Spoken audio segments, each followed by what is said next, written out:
하나님의 은혜가 우리들 모두에게 임하기를 주님의 이름으로 축원합니다.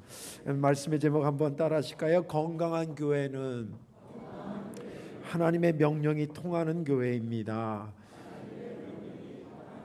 아멘. 믿음 되길 바랍니다. 설교 듣기 전에 이런 생각을 하면 좋겠습니다. 하나님께서 정말 기뻐하는 교회는 어떤 교회일까? 하나님이 정말 기뻐하는 교회는 어떤 교회일까를 한번 생각하면서 말씀을 들으면 은혜가 되리라 생각이 듭니다. 저번 교회에 있을 때 95년도에 땅 100평과 그 100평 위에 57평 공장 건물이 있었는데 그것을 이제 성도들과 함께 구입을 했습니다. 하나님의 은혜였습니다. 그리고 그것을 개조해서 교회를 하는데 그 당시에 우리가 한 60명, 70명 정도 이렇게 그쪽으로 옮겨갔는데 계속 교회가 부흥되면서 100명이 넘었으니까 공간이 부족한 거예요. 그래서 컨테이너를 이제 한 2대 해가지고 그걸 빼서 하나는 목양실로 하고 하나는 또 식당으로 하고 뭐 그래도 이제 계속 모자른 상태에서 왔습니다. 근데 이제 그럴 때쯤에 어느 교인들이 가끔 목사님 우리 교회 언제 지어요? 뭐 이런 질문을 합니다. 속절없이 하죠. 그런 얘기 들으면 이제 가슴이 철렁한데 또 한편으로는 또 감사하더라고요. 교회가 이렇게 쉽게 얘기하면 교인이 느는데 교회 건물이 모자르지 않느냐 그런 뜻이죠. 그럴 때 제가 할 수 있는 것은 뭐 기도 외에는 할 게 없잖아요. 그래서 기도하면서 하나님한테 하나님 내심은 2005년도에 좀 지어줬으면 좋겠습니다. 이제 그런 기도를 했습니다. 왜냐하면 95년도에 들어갔기 때문에 한 10년 만에 이제 지으면 좋지 않겠냐 그런 생각을 했는데 영 응답이 없으셨습니다.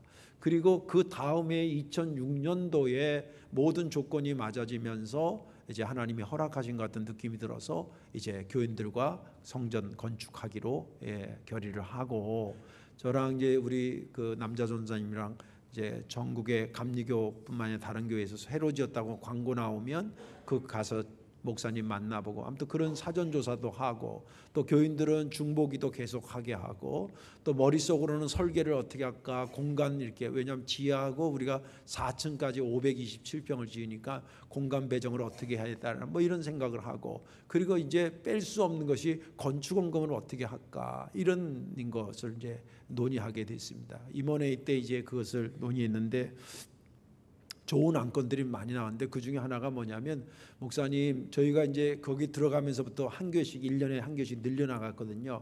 10교회를 매달 그 당시 돈으로 10만 원씩 했었습니다. 그래서 매달 100만 원씩 이렇게 선교 지원을 하고 있었던 때인데 어느 분이 그러더라고요. 아유 목사님 우리가 건축하는 것도 힘든데 이걸 한 2, 3년 정도만 스탑하고 그리고 건축 다 끝난 다음에 선교를 하면 어떻겠냐 그런 얘기를 해요. 얼른 들으니까 계산이 파바박 되는 거예요. 1년이면 1,200, 300 정도 되고 2년이면 거의 3천만 원 되고 근데 그 당시에 우리한테는 굉장히 큰 돈이거든요. 그래서 괜찮은 생각이다. 그리고 아무튼 근데 결정하지 말고 이제 더 좀 기도해보고 그리고 나중에 결정하자고 이제 그리고 기도를 새벽마다 하게 됐습니다. 근데 제 마음속에 이런 생각이 드는 거예요. 왜 교회를 건축하려고 그럴까? 너는 왜 교회를 건축하려고 그러느냐? 그때 이제 떠오르는 답이 하나님께 영광이 되고 그죠? 동네에 없던 데가 교회를 가면 동네에서도 하나님의 영광이 드러나고 또 성도들의 믿음도 좋아지고 그리고 교회가 부흥돼서 어렵고 힘든 교회에 선교하기 위해서 짓습니다. 내가 자문자답을 하는 겁니다. 그런데 제 마음에 딱 걸렸던 게 뭐냐면 선교를 위해서 짓는다 그러면서 선교비를 끊고 지요. 이게 논리적으로 뭐가 좀 안 맞는 것 같은 거예요. 그래서 기도하는데 하나님도 그걸 기뻐하지 않는 것 같아요.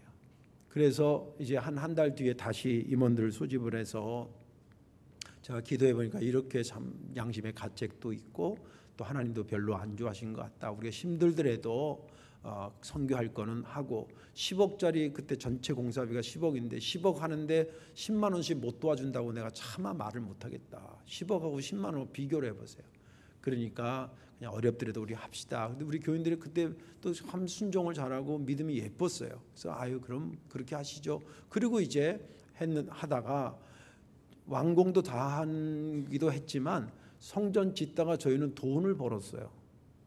안 믿기죠.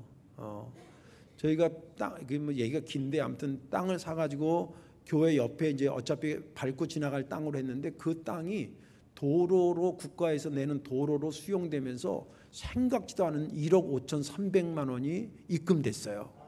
네. 이 정도에서는 좀 아멘을 하셔야 됩니다. 네. 그 계산해 보니까 15교회 10년 동안 도와줄 선교비가 그냥 들어온 거예요. 그거 교인들이 뭐 눈에 하나님의 움직이는 게 눈에 보이니까 뭐 왜 했냐 저냐 아니 뭐 이런 얘기 자체가 없었어요. 뭐 그건 숫자로 드러난 거니까. 그때 제가 성전을 짓고 깨달은 게 있어요. 성전은 어떤 모양으로 어떤 규모로 짓느냐가 중요한 게 아니라 하나님이 기뻐하시고 하나님의 뜻과 명령을 따라 짓는 게 중요하지라는 것입니다. 그것이 제 마음에 들어왔고 그거 가지고 여태까지 목회하고 있습니다. 건강한 교회는 하나님의 명령이 통하는 교회입니다. 믿음 되시길 바랍니다. 오늘 본문에 있는 말씀은 모세가 이스라엘 백성들을 출애굽시킨 다음에 광야로 나와서 시내산에 한 3개월 정도 지냈을 때입니다. 출애굽해서 시내산에 이제 2번 올라가잖아요. 40일 금식. 첫 번에 갔다 내려왔을 때 우상 금송아지 만들고 그래서 깨고 다시 올라가서 하나님께 이제 십계명을 다시 받는데 그때 하나님께서 명령하신 게 뭐냐면 너 내려가면 성막을 짓도록 해라. 우리로 말하면 성전을 짓도록 해라. 그 얘기입니다. 그러면서 청사진을 쫙 얘기한 게 출애굽기 25장부터 시작해서 31장까지가 그 내용이에요. 심지어는 제사장 옷까지 어떻게 만들라는 명령을 쭉 합니다. 그리고 누구를 시켜서 만들느냐까지도 얘기하십니다. 아주 섬세하게 명령하십니다. 그 모세가 그 얘기를 듣고 내려와서 사람들한테 얘기하고 하나님께서 이렇게 하라 그럽니다. 그리고 부사렐과 오홀리압을 세우고 그리고 하나님이 지혜 준 자들을 섞어서 그들로 하여금 성막을 제작하게 했습니다. 그런 배경 속에서 이제 오늘 본문이 시작이 됐습니다. 오늘 본문은 이제 성막은 쉽게 하면 간단히 하면 텐트예요. 텐트를 치는데 그 텐트 테두리도 있고요. 그 다음에 텐트도 있고 텐트 안에 성소도 있고 지성소도 있고 그 안에 여러 제사 집기들이 있었는데 그런 것들을 쭉 세목세목 얘기한 거를 이제 하나 둘씩 다 이 사람들이 만나서 어느 날 모세 목사님 저희가 하나님이 목사님을 통해서 명령하신 대로 저희가 다 만들었습니다. 여기 와서 좀 보세요. 그리고 이제 물건을 쫙 바닥에다 깔아놓은 거예요. 쉽게 해서. 그래서 성막 테두리는 요 재료는 이렇게 만들었고요. 그리고 성막 만들 때 덮개는 뭐 해달의 가죽으로 하라 그랬잖아요. 그걸 하고 또 저희가 순양의 가죽을 이렇게 펴가지고 요거 준비했고요. 그리고 성막 안에 분향단은 그 성막 바깥에 번제단은 요걸로 만들려고 이렇게 만들었고요. 그 다음에 분향단도 만들었고요. 촛대도 만들었고요. 여기 떡 진설할 진설병도 만들고 그 안에 법궤도 저희가 만들어서 지금 쫙 이렇게 다 만들었습니다. 제가 검사 받으려고 왔습니다. 그런 거예요. 그 얘기를 듣고 모세가 성경이 말하기를 하나님이 자기에게 명령한 대로 됐는지 확인하러 갑니다. 그래서 모양이나 치수나 재료나 이런 걸 다 본 다음에 오케이. 그래서 마지막 절에 말하기를 여호와께서 모세에게 명령한 대로 다 된 것을 확인하고 그들을 축복했더라라고 하는 게 오늘 본문의 말씀입니다. 저는 지난 주간에 이 본문을 읽으면서 특별히 32절과 43절의 말씀에 은혜가 됐습니다. 이스라엘 자손이 이와 같이 성막 곧 회막의 모든 역사를 마치되 여호와께서 모세에게 명령하신 대로 다 행하고 43절 모세가 그 마친 모든 것을 본즉 여호와께서 명령하신 대로 되었으므로 모세가 그들에게 축복하였더라. 32절과 43절이 은혜된 것은 뭐냐면 여호와께서 모세에게 명령한 대로라는 말로 문장이 시작되고 문장 끝이 뭐로 끝나냐면 여호와께서 모세에게 명령한 대로 되었더라로 끝난다는 거예요. 이렇게 두 절만 소개했지만 사실은 아까도 말한 것처럼 25장부터 오늘 여기가 전체가 다 성막에 대한 이야기. 그러니까 출애굽기 절반은 성막에 대한 이야기거든요. 거기에 여호와께서 모세에게 명령한 대로 명령한 것을 따라 뭐 이런 내용이 30번 이상 나옵니다. 그러니까 창세기 절반은 여호와께서 명령하신 대로 어떤 규모로 짓느냐, 무슨 재로 짓느냐, 어떤 모양으로 짓느냐, 그건 그렇게 중요한 게 아니에요. 하나님께서 명령한 대로 짓는 거예요.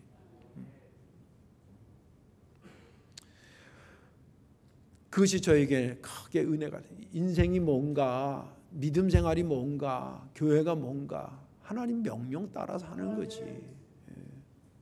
별거 있겠나. 그런 생각이 들면서 은혜가 됐습니다. 오늘 말씀에 저와 여러분들 꼭 은혜 받으시고, 우리들 각자도 그렇고 우리 성도교회도 하나님의 명령이 통하는 교회가 되기를 주님의 이름으로 축원합니다. 오늘 말씀은 크게 두 덩어리인데, 하나는 교회의 범위는 어디까지냐. 건강한 교회는 하나님의 명령이 통하는 교회라고 그랬는데, 그러면 그 교회가 어디까지가 교회냐라고 하는 것을 소개할 것이고, 그다음 두 번째는 왜 교회는 그러면 하나님의 말씀이 통해야 될까라고 하는 것을 말씀드리려고 합니다. 먼저 교회의 범위는 어디까지인가? 그것은 예수님을 그리스도로 고백하는 모든 것이 교회입니다. 이건 굉장히 중요한 겁니다. 여러분들, 교회와 내 신앙은 불가분의 관계예요. 나눌 수가 없어요. 딱 붙어있는 관계이기 때문에 한 번 정도 정확히 정리해 놓으셔야 됩니다. 그걸 이름하여 신학적으로는 교회론이라고 그러고, 오늘 여러분들이 그런 색채를 좀 섞어서 듣는 겁니다. 여러분들, 범위가 어디까지냐고 할 땐 기준이 있어야 돼요. 그죠? 기준이 있어야 어디까지인지가 잡히지. 내 감정대로 여기까지다 저까지다 할 수는 없잖아요. 그죠? 그 기준이 뭐냐? 기준이 예수님을 그리스도로 고백하는 곳이면 어디든지 그게 교회라는 거예요. 마태복음 16장 18절에 이런 얘기가 있습니다.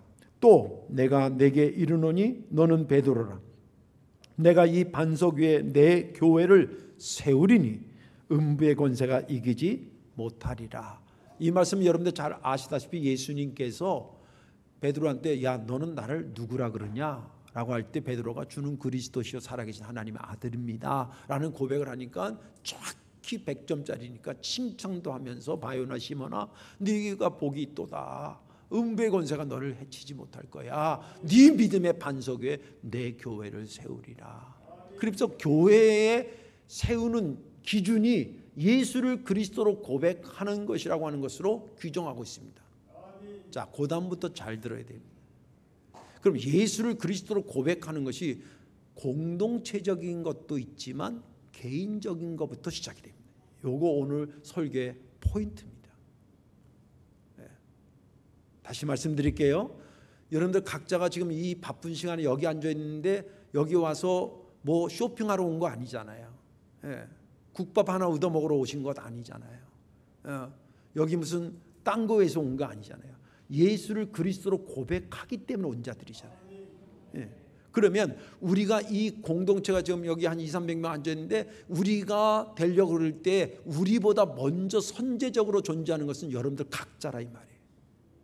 무슨 말인지 아시겠죠? 그러니까 여러분들이, 우리도 예수 그리스도를 구주로 영접하지만 나도 예수님을 그리스도로 고백하는데, 예, 여러분들이 교회라는 거예요.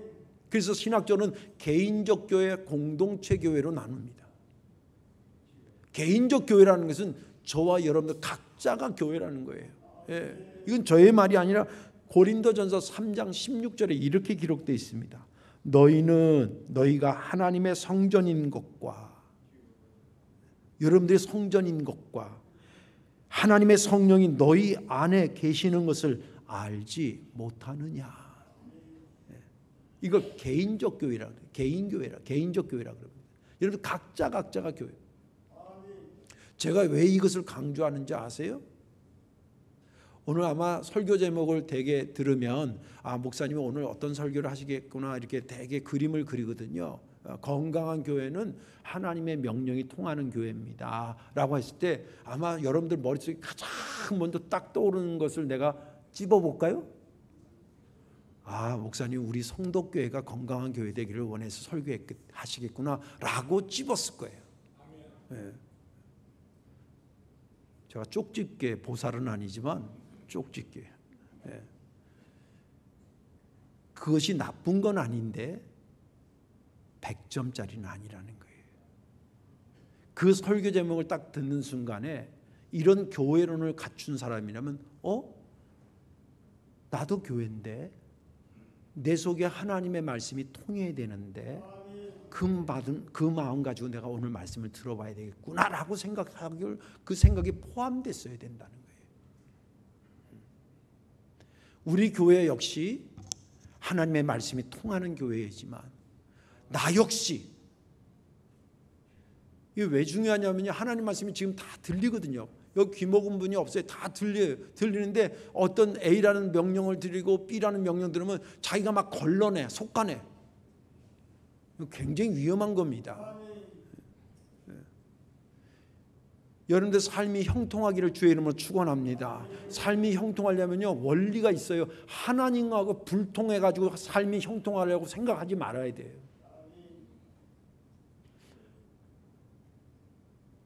언어가 먼저예요? 생각이 먼저예요? 말이 먼저예요? 생각이 먼저예요? 생각이 먼저예요. 생각이 먼저고 말이 나오는 거예요. 여러분들 삶이 형통한 것은 두 번째예요. 제1 원인자는 뭐냐? 하나님과 형통해야 돼요. 하나님과 형통하게 하나님 말씀이 나랑 형통하자고 명령을 줬는데 그게 내가 막 걸러내. 이건 내가 바빠서 못하고 저건 내가 없어서 못하고 이건 뭐 어떻게 해서 못하고. 그건 건강한 교회가 될 수 없다는 거예요. 잘 들으셔야 됩니다. 누구를 개인적으로 하는 얘기가 아니라 이건 저 자신에게도 하는 거예요. 목사가 지 맘대로 교회를 운영해 목회한다는 명목가 안 돼요. 안 돼요. 하나님 그 일이 힘든 일이든 쉬운 일이든 하나님이 명령하신 것을 그리고 어떤 명령을 주실까를 기다리고 그 명령이 임했을 때 어떻게 그 명령 가지고 끌탕으로 아까도 제가 얘기했잖아요. 저도 그 당시에 계산을 해보니까 2년이면 한 3천만 원 정도를 아낄 수 있어요. 그 당시 우리의 교회 규모로 3천만 원은 절대 작은 규모가 아니었어요. 내 마음은 거기 많이 가 있어요. 근데 기도 한번 해보니까 내 마음에 하나님이 원치 않으셔요. 그런 느낌이 딱 들면 딱 끊는 게 가장 형통한 삶이에요.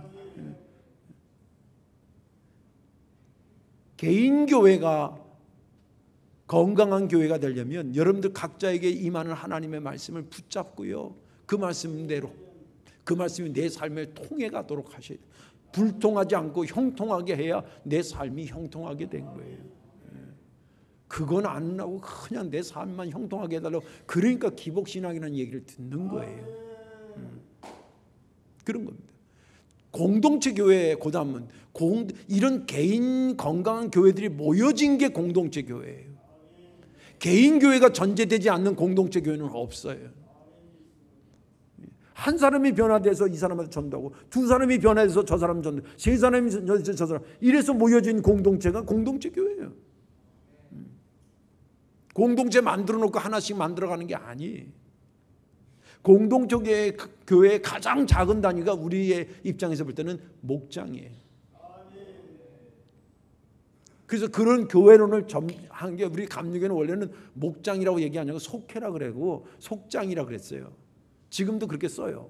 근데 제가 여기 와서 보니까 여기는 목장으로 바꿨더라고요. 그 내가 최강령 목사님 왜 그랬을까 가만히 생각하니까 이 속회를 교회론으로 추가시킨 거예요.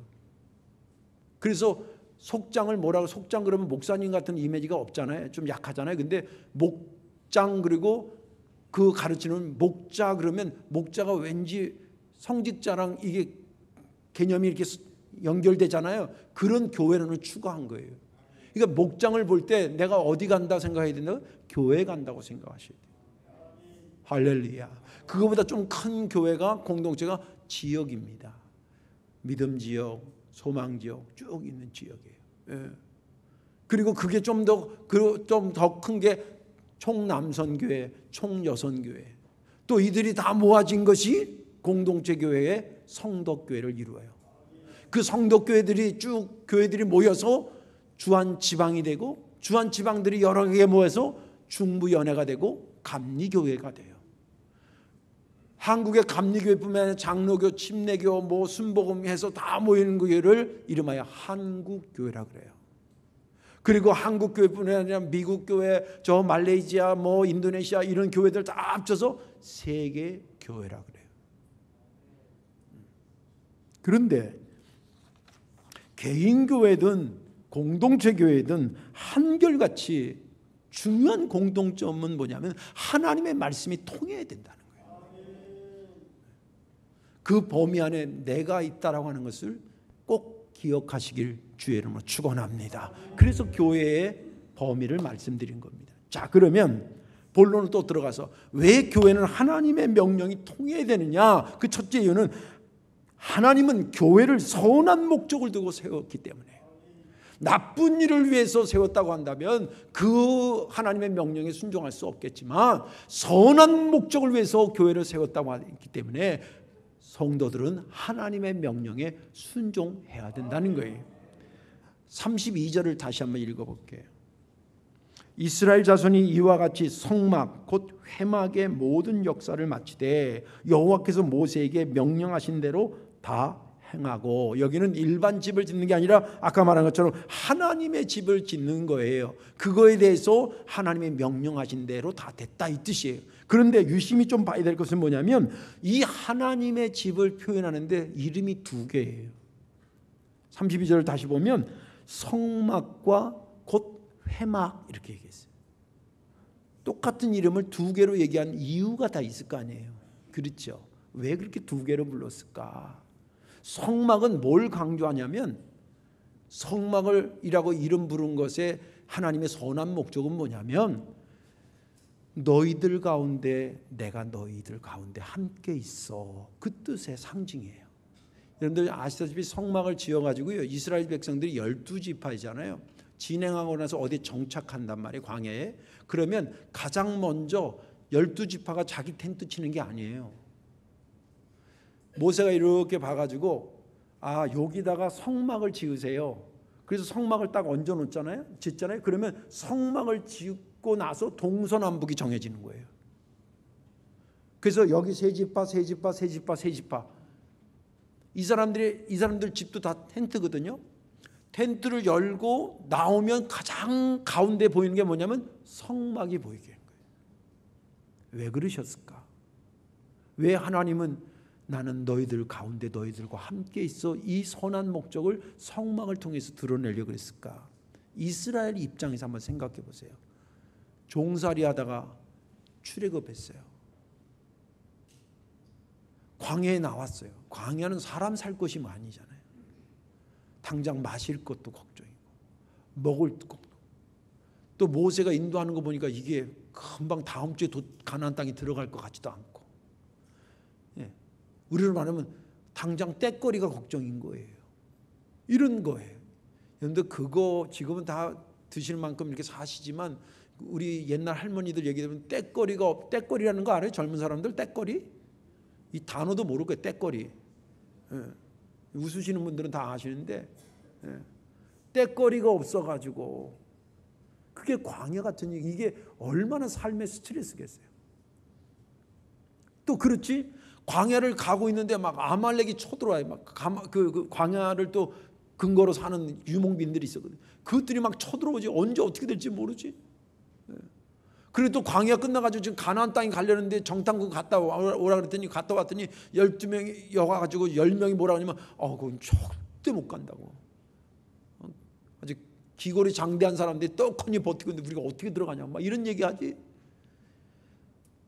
돌아가지도 못하고 나가지도 못하고 강야는 강야대로 살만하지 못하고, 그러니 얼마나 힘들었겠어요. 이게 이 경제 논리로 한번 해석하거나 국방의 상태로 해석하거나 국가 정부의 관점에서 해석하고 보세요. 얼마나 믿을 구석이 없는 거예요. 그때에 그래도 나는 너와 함께 있어. 지금 너희들이 힘들다고 해서 내가 너를 떠난 게 아니야.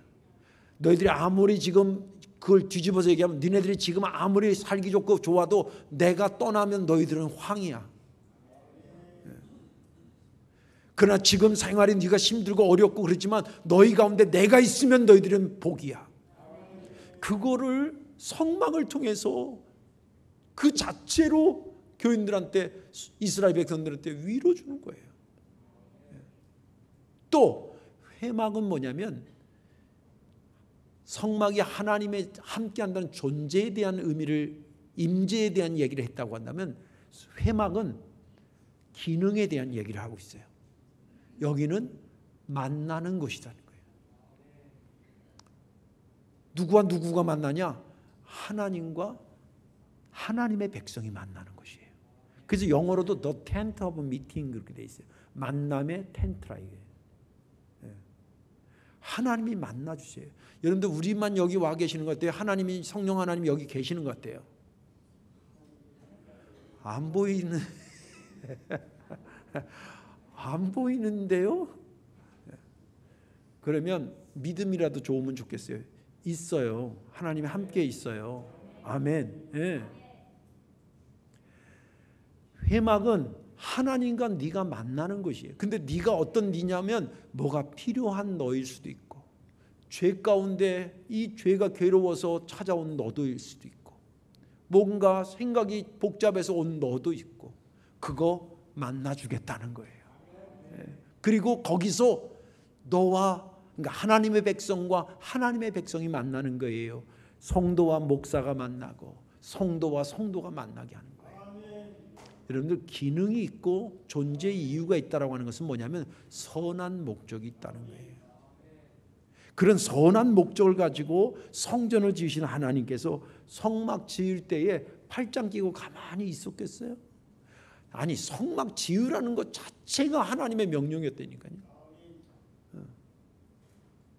그리고 그 선한 목적이 계속 이루어지기 위해서 성전이 성전되고 성막이 성막되고 회막이 회막되도록 하나님께서 야, 이거 그냥 짓는 것만 있는 게 의미가 아니야. 이 속에서 번제도 계속 드리고 그리고 분향도 계속하고 불 꺼치면 안 돼. 이 등불 꺼치면 안 돼. 이 떡 썩게 하면 안 돼. 날마다 신선한 떡으로 갈아놔. 사람들이 볼 때 저기는 지금 살아있는 성전이야라고 느끼게 해. 그것을 전문적으로 하는 사람을 빼서 레위 지파에서 빼서 거기서 아주 태어나서 거기서 죽으라고 세운 사람들이 레위 지파의 제사장 계열이들. 아예 옷도 갈아입혀. 너는 세상 속에 살지만 세상에 있는 자가 아니라는 거예요. 그래서 사람들로 하여금 교회를 볼 때마다 아유, 하나님이 우리와 함께 하시지. 아유, 저희 가면 하나님 만나지. 이런 선한 목적을 이루라는 거예요.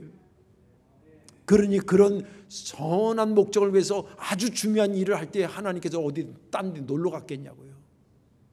치밀하게 아주 정확하게, 아까도 얘기했잖아요. 출애굽기 25장부터 지금 38장까지 성막에 대한 이야기만 하고 있어요. 그런 겁니다. 자, 우리 교회 역사를 한번 가져오십시다. 우리 교회가 86년 전에 성전에 건축이 됐는데, 교회가 개척이 됐는데 하나님의 선한 뜻이 있었겠어요? 없었겠어요? 선한 목적이 있었겠어요? 없었겠어요? 있었어요.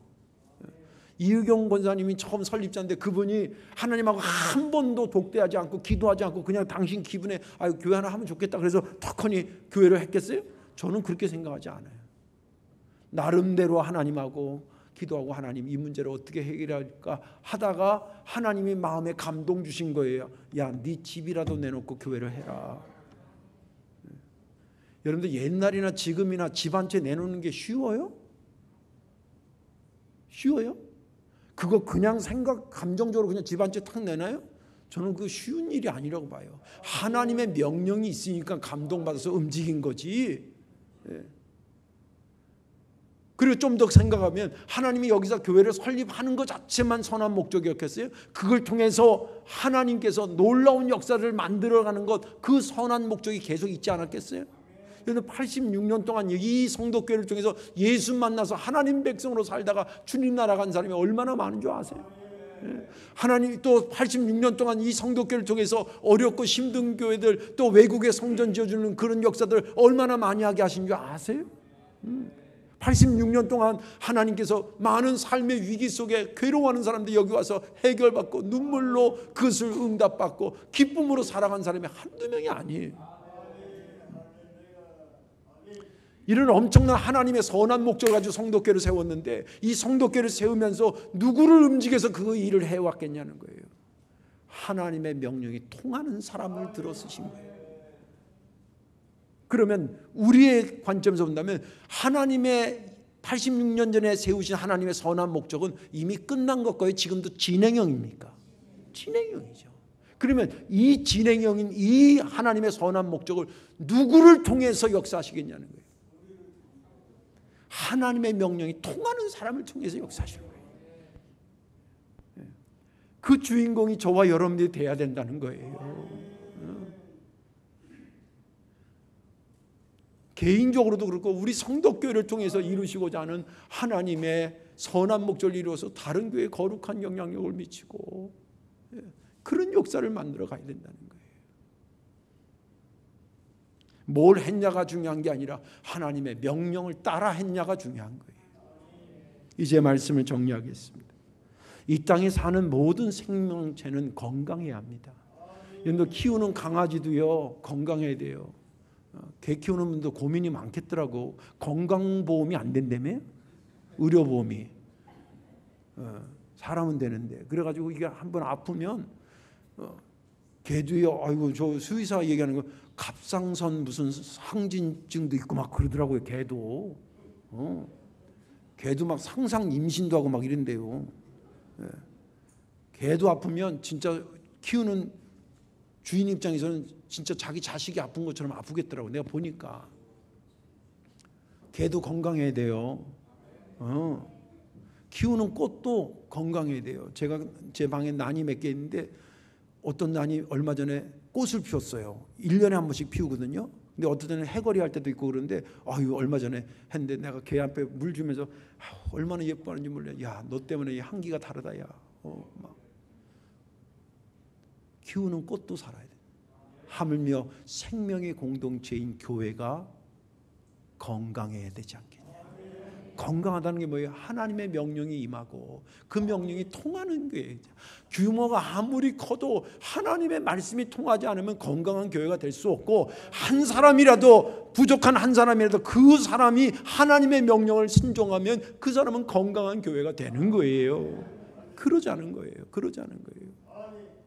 아까도 말한 건 출애굽기 그 반 정도에 하나님이 모세에게 명령한 대로가 30번 나오는 거예요. 거기서 담겨진 하나님 말씀을 담고 주여 그렇습니다. 맞습니다. 제가 부족하지만 저에게 명령하신 거 있으면 제가 최선을 다해서 그것이 통하게 하겠습니다. 주님, 우리 교회가 하나님의 명령한 것이 있으면 그것이 어떤 것이든지 최선을 다해서 그 명령이 통하도록 살겠습니다. 저도 그렇게 목회하고 여러분들 믿음 생활 그렇게 하는 우리 성덕교회 되기를 주님의 이름으로 축원합니다. 기도합시다. 예수님 고맙고 감사합니다. 나도 교회요, 우리도 교회인데 하나님, 하나님의 말씀의 명령이 통하는 내가 되고 우리 교회가 되게 인도해 주옵소서. 어떤 경우라도 하나님의 명령을 걸러내는 자가 되지 않게 하시고 하나님의 명령에 부족하지만 순종해서 하나님의 명령이 형통하며 내 삶이 형통케 하여 주옵소서. 예수님의 이름으로 감사하며 기도하옵나이다. 아멘.